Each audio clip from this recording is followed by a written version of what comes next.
I would suggest building up your remarketing audience.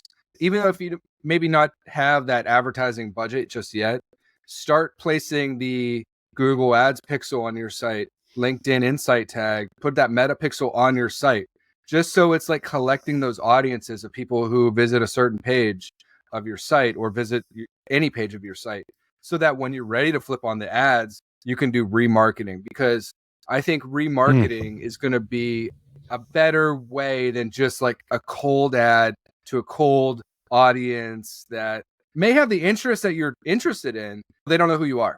So get that remarketing tag in, start tracking.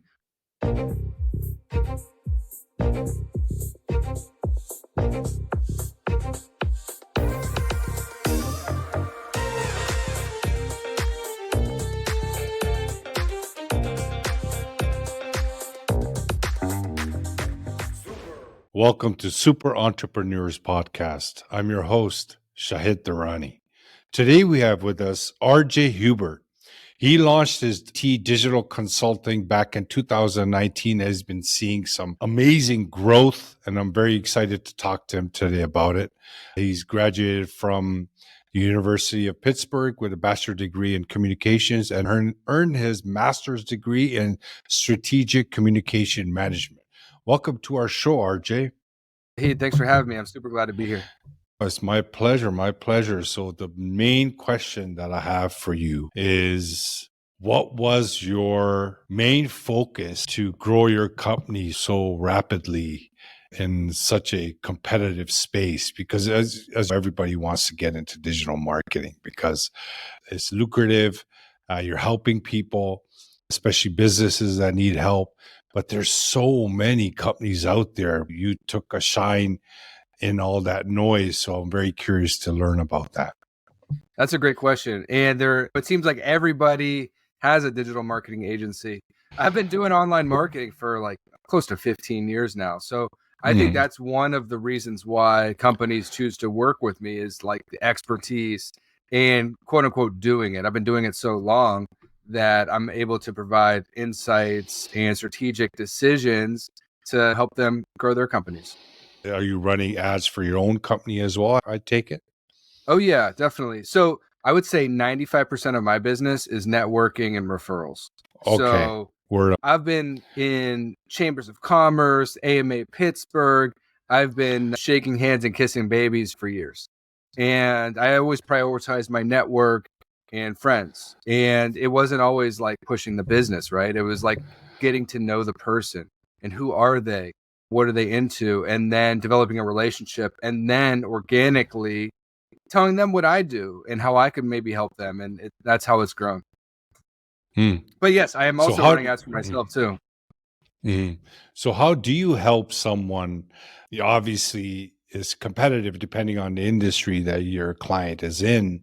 But how do you go about starting the campaign? Obviously, you're going to do some research, but can you run down what exactly you do with a customer? Yeah, it's a process that we run at HBT Digital. So like we kick off a discovery call. So I want to know everything about your business, what you've tried. And Shahid, what I love is like thinking about marketing offers. How can I help the organization develop a strong marketing offer and a call to action, so that when people see the targeted ads, they want to respond. They want to contact the business. And that's something that we specialize in. So can you share some of the steps you take to find that gold offer? Yeah. So it really starts with asking historical questions. What have you seen work with your audience? I run HVAC campaigns for Chapman, and they're in Missouri. We have spring specials for air conditioning tune-ups. In the winter, there's special deals for heating campaigns. And then technology is a strong suit of HBT Digital. So we're running like ads on LinkedIn for like document ads, download this PDF. We're running remarketing campaigns on Facebook with like lead gen forms that pop up on the newsfeed. I've seen that work really well too. So it really just, the process is finding out what their goals are, coming up with a strategy based on their budget, launching the campaigns, and then finally like reviewing the performance, and then kind of optimizing for the next go round. So that could be introducing new creative, looking for new audiences, testing new offers, or even landing page review. That's something that we specialize in too. So landing page review, can you elaborate? yeah, I personally love lead pages. I use it all the time. It's a quick and simple one pager, plug and play. We are not we're not a design firm by any means. We just focus on lead gen and online advertising. But yeah, lead pages. We find an awesome template that we think will work. We customize it and then we launch it. And then we'll A/B test against another landing page to see what drives the most engagement and results. Review page, what it means is it's the lead magnet. Yeah, so we do lead magnets. Absolutely. Guides work really well. The 5-step guide. I recently launched the 10 reasons why your online ad campaigns are failing, because sometimes I do audits for prospects and I get into their Google Ads account and the campaigns are set up wrong. They don't have the right keywords. They don't have the right audiences. The ads don't utilize all the headlines and descriptions. And so it's just being able to think about all those things and then translating it for what the client needs. And then ultimately, boom, launch. That's my favorite part. Is there a specific strategy that you see as being your best one for 2024? Yeah, what's really killing it is Google Ads for HVAC. So when your heating system fails, when your furnace goes down, when you're starting to think about putting in an air conditioning unit for the summer months, also when you need a plumber, right? I got a leaky pipe, something's going down, something in my house is like disaster. HVAC campaigns like search ads on Google Ads is killing it right now. High intent industries have always been good on Google. That's right. But there's more competition now. What we're seeing is higher cost per click, higher cost per conversion, because there's just more competition in there now, which is fine. It's a good place to play. But I think companies need to be aware. That's part of the research phase when you're talking to clients and going through the discovery process, is like letting them know what we're seeing with our clients, doing keyword research in their particular DMA or their target area, and coming up with a great plan for their budget. A lot of companies don't have unlimited budget. The clients that we work with are spending anywhere from $5 to $20K a month. So that's where we play. So I guess the budget needs to be higher now as well with the competition. Yeah, exactly. Monthly budget. So if we determine what kind of lead volume do you want? What is your internal conversion rate once that lead comes to you? How quickly can you flip that into a sale? And what percentage rate are you doing that at? It's just taking those all into consideration. Also asking the question like, hey, do you have a dedicated sales team? I can drive you leads all day, but how quickly are you responding? How are you responding? Is it email? Are you calling? Are you picking up the phone? Are you texting? And it's just having those meaningful conversations. Do you do any paid ads for yourself? No, not right now. I have in the past, but my Facebook got banned a while back and I called them. I had other experts call them and they said, no, I had a freelancer. I guess a lot of policies were broken.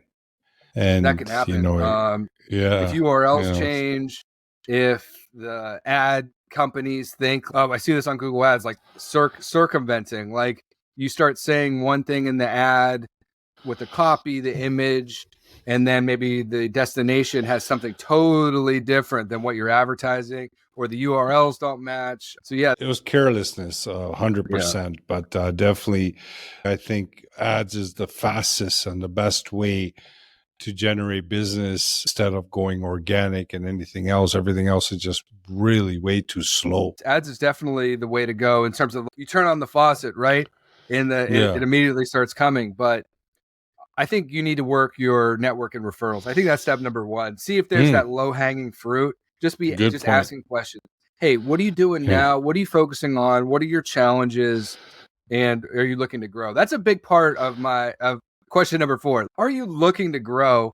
Are you ready to invest in growing? Because most companies will say, yeah, I want to grow, but then they don't have the budget. They don't want to invest in acquiring new customers. So yeah, you go locally in your network to see if you can get business, especially for the newer businesses. You go to your phone, you check your address book and your network on LinkedIn and etc.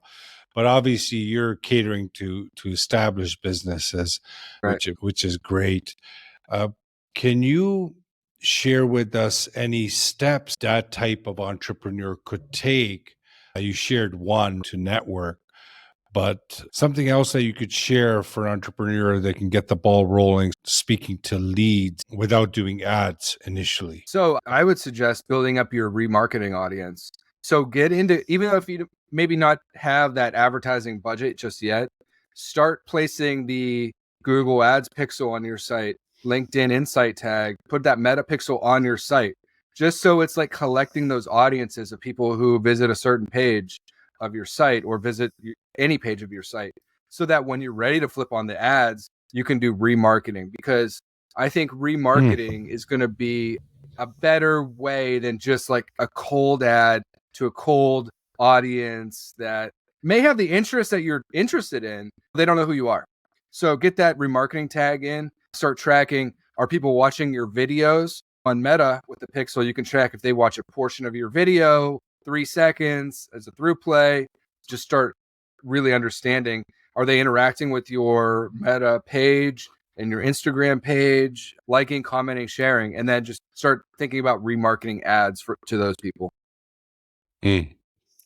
Do you have any experience or knowledge about influencer marketing and how it would compare to what you do? We don't really play in the influencer space. That's something that is not one of our highest capacities. Mm. But I heard it's a good avenue, especially for established businesses. You need to be careful with the Mm-hmm. influencer. Just because they have a large following doesn't mean it's right for the product or service that you want them to promote. So my thing is just do your due diligence and your research, make sure it's like a good fit.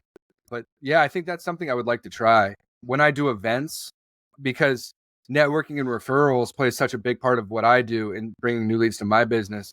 I like to put on events, and I have an upcoming one with a business in Pittsburgh. They do videography and we do lead gen and online ads. And so it's a very complimentary event that we put on to bring people into our network. And that is a little bit of influencer marketing in that I'm tapping into their network, their established businesses. And it's not necessarily a person with 100,000 followers, but they have a solid fan base and dedicated people that interact with them. And then they promote HPT Digital, I promote Studio Me, and it's a win scenario. Yeah, it's like a strategic partnership, right? Those work really well. That it's been so meaningful. Like I do that a lot. In terms of the Small Business Development Center here in Pittsburgh at the Duquesne University, like they are a huge partner. I do events for them. I help they do competitions for small businesses. I help judge some of those. And I think just getting the backing, it's almost like SEO and domain rating, right? When a domain posts your link on their site, they're giving you the pat on the back. Okay, we trust this person. They're verified. We're connecting the dots. The Small Business Development Center does that too. And do you do the strategic alliances online or in person events? Both. Ever since COVID let out, like I am a big proponent of the in-person stuff. I love like interacting in person. I love just wearing your whatever you want in your house, but it's fun to get out there and drink some beers with people, eat some food, and just have fun.